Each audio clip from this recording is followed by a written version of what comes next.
también tengo un agradecimiento en mi corazón y le agradezco a Dios por la presencia de la guitarra en el culto, ¿verdad? La guitarra y el guitarrista. Bueno, me dan ganas de que todo el culto sea cantado, ¿verdad? Y en lugar de predicar, predicantar, ¿verdad? ¿Ustedes no? Sí. ¿Verdad? Sería bonito tener un culto nada más de alabanzas a Dios. Qué hermoso poder hacerlo como congregación. Hay bálsamo en Galaad. Lo que estoy a punto de predicar tiene mucho que ver con cosas que no sé, ¿verdad? Cosas que no sé, que pertenecen a ustedes, y cosas que ustedes no saben y que pertenecen a mí. Ocasiones en las que hemos tenido que separarnos de alguien o de algo por nuestro bien. Y aquí es donde realmente se aplica la enseñanza de maneras más allá de lo que yo sé, realmente mucho más allá de lo que yo sé sobre ustedes. Cada uno de nosotros tendrá que hacer sentido con la ayuda del Espíritu Santo de esta enseñanza en su propio caso, su propia historia, en su propia vida. Hay bálsamo en Galaad.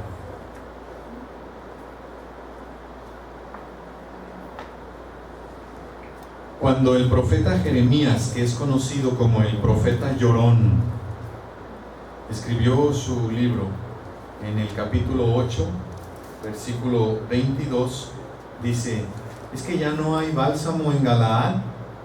¿Es que ya no quedan médicos ahí? ¿Por qué pues sigue abierta la herida de la hija de mi pueblo? A Jeremías le tocó ser el profeta que presenció la caída de Jerusalén en el 587 a.C. Entonces él vio pues como su pueblo, su ciudad, el templo, las murallas, todo lo que el mundo que él amaba, que él conocía, pues se venía abajo, se derribaba, estaba cayendo bajo el poder de los conquistadores babilonios. Por eso se le llama a Jeremías el profeta llorón. Pues por supuesto que cualquiera en su sano juicio se derramaría su alma en llanto al ver que su mundo se viene abajo, que viene abajo como un producto de gran tristeza y de que el pueblo no ha querido arrepentirse y volver a Cristo, volver a Dios, ¿verdad? Entonces él también escribió otro libro en la Biblia, aparte del libro de Jeremías, y ya nada más con el puro título ya se dice de qué se trata el ministerio de Jeremías, y el libro se llama Lamentaciones, ¿verdad? Es el libro de Lamentaciones. ¿De qué creen que se trata ese libro de la Biblia? Lamentaciones, pues de llanto, de pura tristeza. Por favor, no lo vayan a leer en un día gris, en un día que están tristes ustedes, no lean Lamentaciones, ¿verdad? O al menos lean el capítulo 3, donde dice: para siempre son tus misericordias, nuevas son cada mañana, grande es tu fidelidad. El punto es que Jeremías mira con gran dolor que su pueblo está siendo destruido, y entonces lanza esta pregunta en el capítulo 8: ¿es que ya no hay bálsamo en Galaad? ¿Es que ya no hay médicos allí? ¿Por qué entonces sigue abierta la herida de la hija de mi pueblo?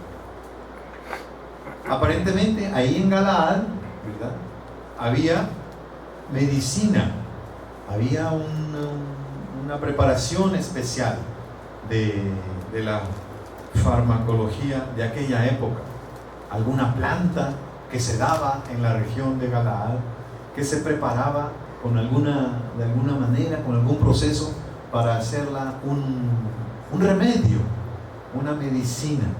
Y entonces Galaad era famoso, el lugar ese era famoso porque ahí se daba la medicina, y había esa planta, ese bálsamo curativo. Y ahora nos vamos a pensar que en la vida nuestra hay veces en que es necesario tomar medicina.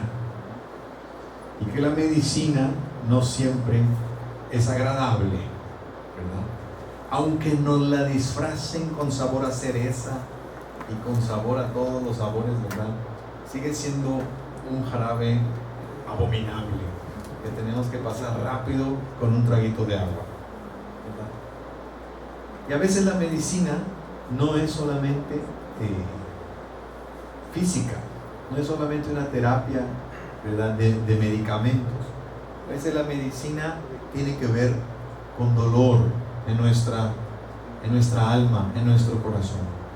A veces el partir alguna relación, el despedirse de alguien, a veces el poner distancia en las amistades o en las relaciones es doloroso, pero a fin de cuentas es bueno, es benigno. Es cuando la benignidad toma un sabor un poquito amargo, pero que tiene un efecto curativo bueno. Y por eso digo que hay muchas cosas que no sé y que ustedes sí saben, y que yo estoy aplicándolo también a mi propia vida, cuando yo he tenido que poner distancia y he tenido que ir otra vez a tomar esa medicina, la medicina de Galaad. ¿Y qué pasó en Galaad? Galaad es un lugar que tiene historia, y tiene la historia interesantísima de Jacob y su suegro. Jacob no era una perita en dulce, ¿verdad? Ni era una monedita de oro. Jacob era tramposo. Desde niño, dice el relato de su nacimiento, que estaba peleando con el cuate que estaba dentro del vientre de su madre, porque era gemelo, era hermano mellizo, ¿verdad? Con su hermano, y desde el vientre ella estaba peleando a ver quién nacía primero. Y cuando nació Esaú, el primero, Jacob venía agarrado del tobillo de su hermano, ¿verdad? Qué curioso, qué dato tan curioso, ¿verdad? Que en el parto nacieron dos bebés y uno venía agarrándole el tobillo al otro, ¿verdad? Y esto marcó la historia de estos dos hermanos. Permanente competencia, saber quién se ganaba el beneficio de la herencia, que en aquella época se consideraba la primogenitura, la bendición de la primogenitura. Y no era cualquier herencia y no era cualquier bendición de primogenitura, porque era la herencia del pacto que el abuelo Abraham había recibido de parte de Dios. Y ese pacto con Abraham se pasó en herencia al padre, que era Isaac, y este padre Isaac tiene ahora estos dos hijos, Esaú y Jacob, que compiten constantemente a ver quién se queda. Y ustedes conocen esa historia de un plato de lentejas sazonado con un polvito rojo, ¿verdad? Para que las lentejas fueran rojas, ¿verdad? Y entonces ese plato de lentejas fue la manzana de la discordia. Cuando llegó el hermano hambriento, le dijo: ¿qué tienes ahí? Pues cociné, dijo Jacob, cociné estas lentejas, dame de tu platillo, dame de ese, huelen increíble. Yo creo que le echó, no sé, tocinito, chilito, no sé, ¿verdad? Cebollita, tomate, que ya se me antojaba. Cilantro también, ¿verdad? A las lentejas. Total, él dijo: te doy, pero con la condición de que me des la primogenitura. Por un plato de lentejas, Esaú, el heredero, le dio la primogenitura a Jacob. El episodio siguió pesando en la historia de esa familia hasta el día de hoy, porque está escrito ahí en el Génesis.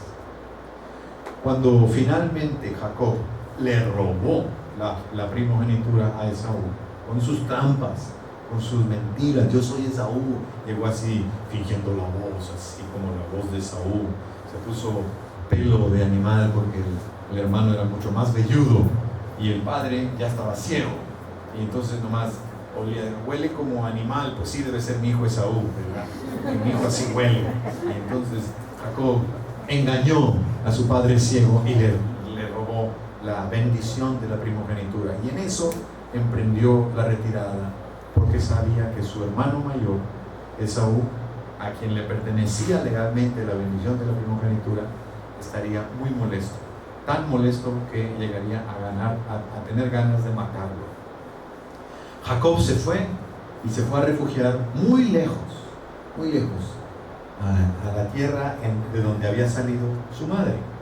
De ahí estaba su tío, el hermano de su madre, que se llamaba Labán. Y este tío era igual de tramposo que Jacob, ¿verdad? Es decir, Jacob no lo robaba, lo heredaba, ¿verdad? Y estaba en la familia, ser colmilludo, ser oportunista, ¿verdad? Como decimos en Monterrey, agallador, ¿verdad? Sacar ventaja siempre de toda relación. Entonces Labán comenzó a explotar a Jacob. ¿Quieres a mi hija? Pues sí te la doy, trabaja por ella 7 años. Entonces, después de trabajar por la hija 7 años, se celebró la boda. Y la boda se celebró, pero como en aquella época ustedes saben que las bodas, ¿verdad? La novia iba toda tapada. Entonces tenía como un velo, ¿no? Y pues la boda era de noche, ¿no? Y no había luz eléctrica, entonces era nomás así como antorchas, ¿no?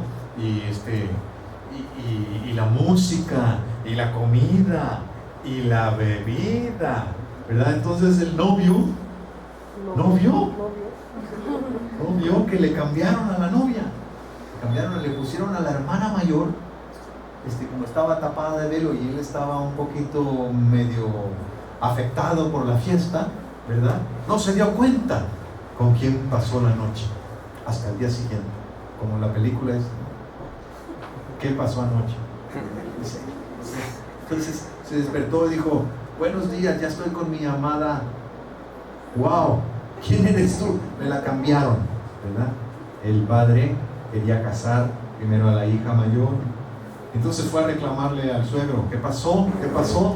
Te trabajé y me diste la hija equivocada. No se acostumbra entre nosotros que la hija menor se case antes que la hija mayor, y por eso no se puede. Pero si quieres a la hija menor, pues trabaja por ella otros 7 años. Entonces el suegro pues sacó muchísima ventaja, teniendo un trabajador que trabajaba gratis, pues, prácticamente era un esclavo, solamente por casarse con las hijas. Oye, ¿cómo se ha perdido esa costumbre ahora? Nosotros que tenemos hijas deberíamos pensar de alguna forma sacar algo de ventaja, que trabaje por la hija unos 7 años sin salario, ¿verdad? Eso sería muy buena táctica. Bueno, las cosas han cambiado ya. El hombre Jacob, después de trabajar por las hijas, siguió trabajando para su suegro años y años. Pasaba el tiempo y él seguía trabajando para su suegro, cuidando las ovejas de su suegro. Entonces empieza la pregunta que le viene a todos los hombres más o menos alrededor de los 40. Middle age crisis. ¿Qué estoy haciendo con mi vida?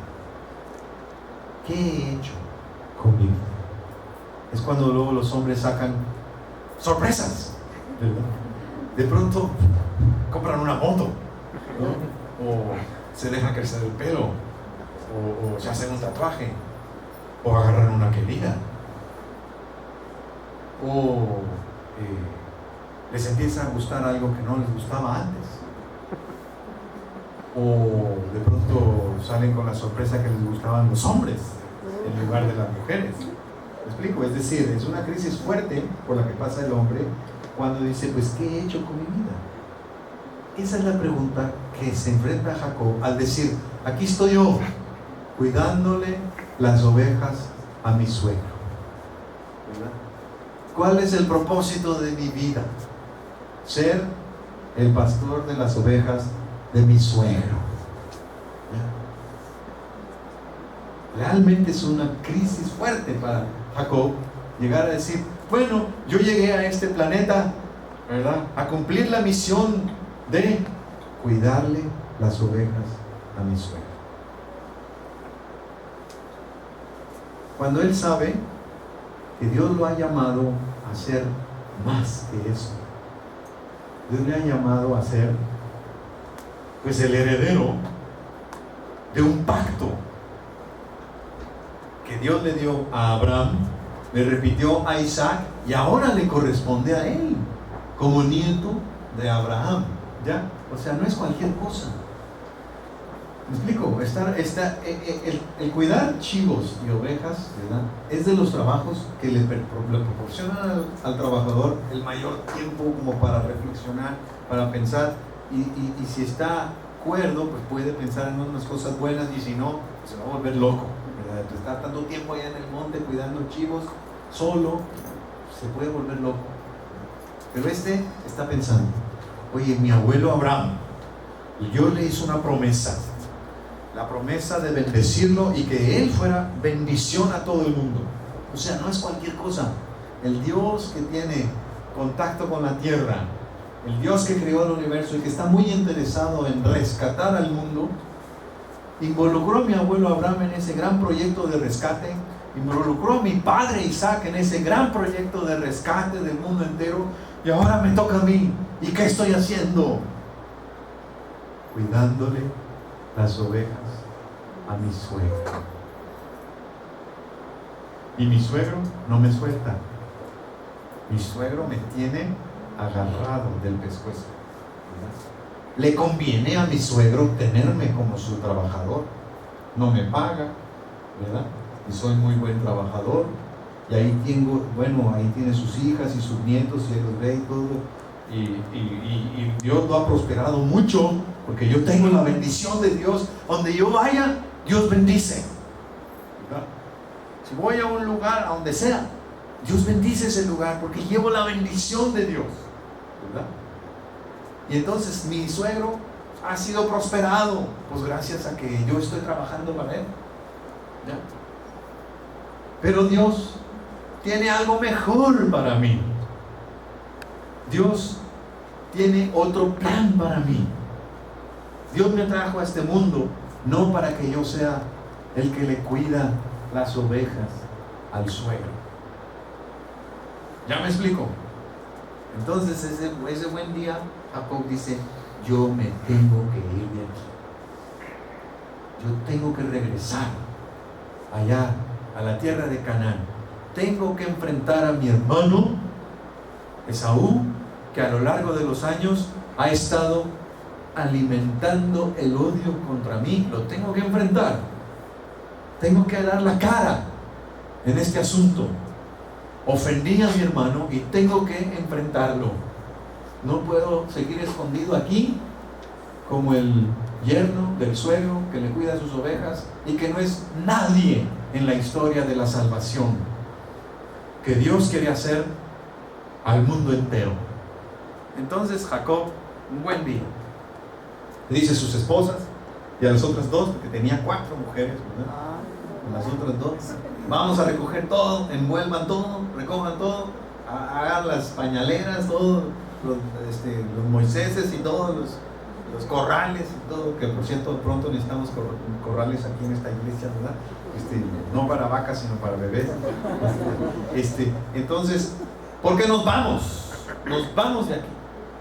Uy, pero pues ¿qué se te metió, Jacob? Están tan contentos que estamos aquí en la casa, los parientes, toda la familia. Pues, todos los sábados tenemos carne asada, tenemos el fútbol. ¿Qué pasa? ¿Por qué estamos tan tranquilos? No. Jacob ya no aguanta, Jacob. No puedo seguir un día más siendo nada más el que cuida las ovejas de su suegro. Dios no me llamó a eso. Dios no me dio la existencia para eso. Es una relación maligna.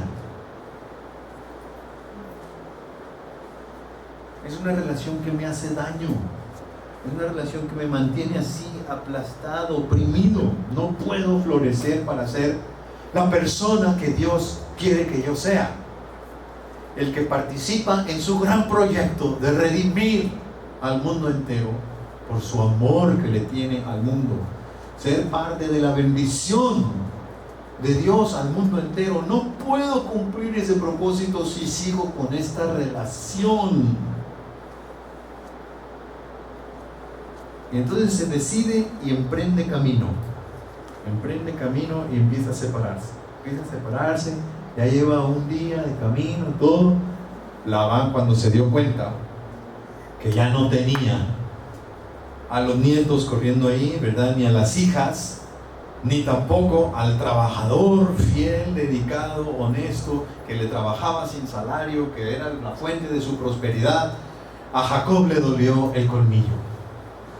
Perdón, a Labán, ¿verdad? Al suegro, a Labán le dolió el colmillo, le dolió el dinero, ¿verdad? Dijo, ya no va a trabajar para mí este hijo de Isaac, ¿verdad? Voy por él, ¿cómo que se fue? También porque una de las esposas había agarrado los ídolos familiares, que en aquella época eran como que significaban, hagan de cuenta, las escrituras de la casa. Era parecido a las que tuviera esos ídolos familiares, era el que tenía la posesión de la hacienda, ¿no? Entonces Labán dice, este ladrón se llevó a mis hijos, a mis hijas, a mis nietos, pero también se llevó las escrituras de la hacienda. Pues ¿qué plan tiene? Y eso es porque el león piensa el león que todos son de su condición. Esa anótenlo por ahí, eso es una frase de gran sabiduría. No vienen los proverbios, pero es cierto, ¿verdad? Piensa el león que todos son de su condición. O sea, Labán, ya van 2 veces que lo confundo. Labán, el suegro, estaba razonando que Jacob estaba tratando de robarle, estaba tratando de aprovecharse de él. ¿Por qué? ¿Por qué funcionaba así su mente de Labán? ¿Por qué hacía esas conexiones y esas conclusiones Labán? ¿Verdad? Este sinvergüenza me quiere robar, se llevó las escrituras de mi hacienda, los ídolos familiares, quiere aprovecharse de mí, quiere hacerme daño. ¿Por qué Labán razonó así? Porque él era así. Este hombre, Labán, pensaba que Jacob quería hacerle daño porque él era así. Piensa el león que todos son de su condición. Jacob ni siquiera sabía eso de los ídolos y ni siquiera sabía a quién lo tenía. Una hija, Raquel, que los tenía pues por guardado. Ella también quería saber que como hija mujer, también tenía derecho a ser heredera de la hacienda de su padre Labán. Es otro asunto. La cosa es que cuando ya le da alcance, Labán alcanza a Jacob en su huida. Claro que Jacob va a un ritmo lento, porque la tropa de Jacob está compuesta de mujeres y niños. Pues no pueden ir a todo galope, van al ritmo de los niños y de las mujeres, van lentamente, van caminando lentamente. Entonces Labán no batalla en darle alcance, y le da alcance en un lugar que llegó a llamarse Galaad. Y en ese lugar hacen un pacto. Ese es el lugar tan importante en la vida de Jacob, en el que él hace un quiebre con la relación con Labán, donde él le dice a Labán, mira Labán, yo me voy, ya, mira, hasta aquí llegamos, yo voy a... Entonces Jacob, ¿verdad?, toma una piedra y la pone como una piedra votiva y dice a todos, junten piedras y vamos a hacer que este sea un lugar simbólico, una frontera, un pinta tu raya, una distancia sana, benigna, ¿verdad? Vamos a partir la relación. Tú de aquí no te pasas, de allá para acá, y yo no me paso de aquí para allá. Eso es lo que significa Mizpa, que también se llama Galaad. Es otro tipo de medicina, otro tipo de bálsamo que hay en Galaad.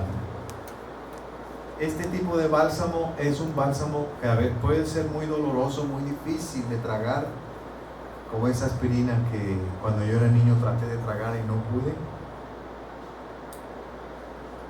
como ese remedio que duele, que arde, esa pomada que cura pero arde, esa distancia que hay que poner con alguna relación, ¿verdad?, amistosa o de parentesco, no sé, alguna historia que yo no conozco y que ustedes sí conocen, cada quien conoce, que sabe que se tiene que poner una distancia para su propia salud. Es decir, bueno, vamos a poner, de esta raya no te pasas y yo no me paso de aquí para allá. Es una frontera, es un Galaad que cura, que sana, que nos hace bien, que es benigno cuando decidimos cortar sanamente alguna relación que nos hace daño. Gracias a ese momento de quiebre entre Jacob y Labán, Jacob pudo, ahora sí, enfrentar a su hermano, reconciliarse con su hermano y asumir plenamente su papel en la historia de la salvación y llegar a ser el patriarca Israel, ¿verdad?, el fundador del pueblo que cumpliría el propósito de rescate que Dios tenía para todo el universo, y no solamente el que le cuida sus ovejas a su suegro. Pero era necesario pasar por este Galaad, por este momento en el que cortamos.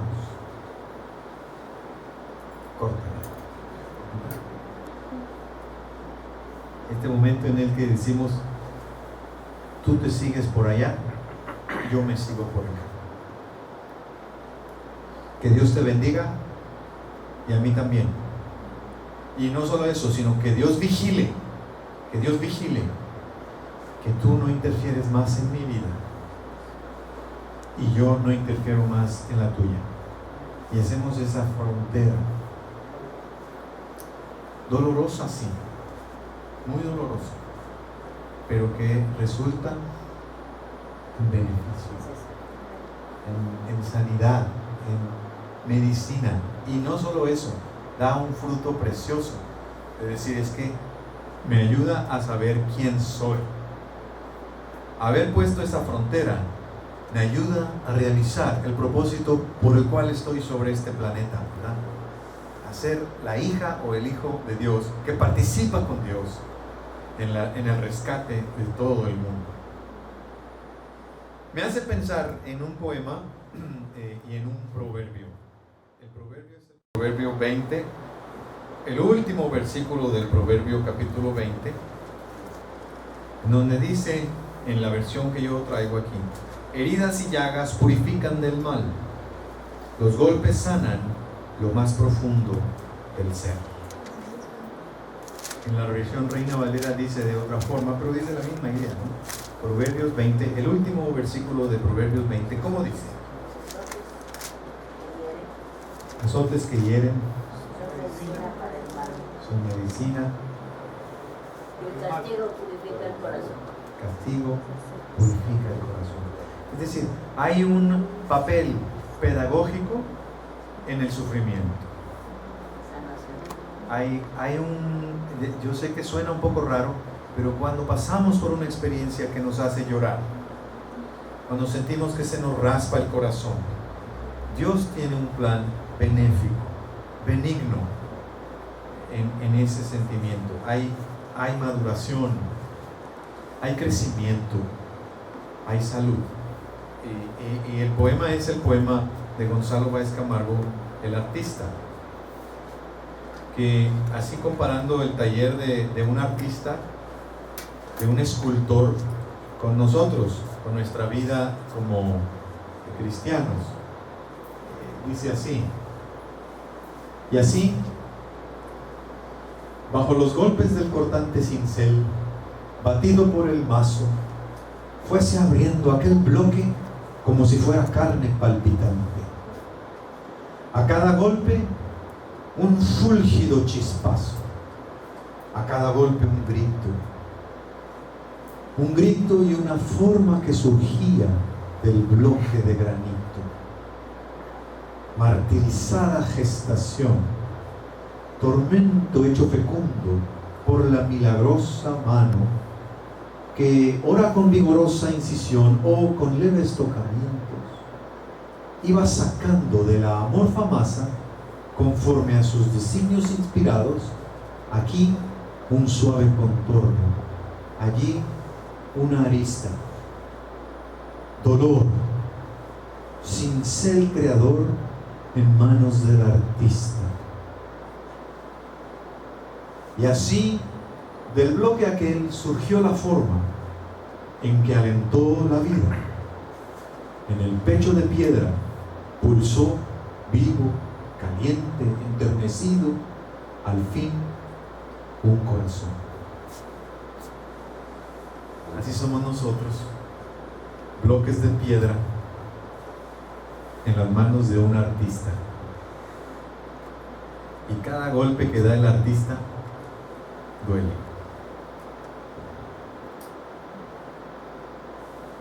Pero de la piedra va a surgir un corazón. El Señor nos trabaja y por medio de las experiencias como esta, experiencias de quebrantamiento, de lágrimas, experiencias donde partimos, cortamos, rompemos, ponemos frontera, dolorosas y todo, pero nos hacen bien, porque vamos siendo cada vez más aquel hijo o hija de Dios que Dios quiere usar para sus propósitos, buenos propósitos de redención para el mundo entero. Amén.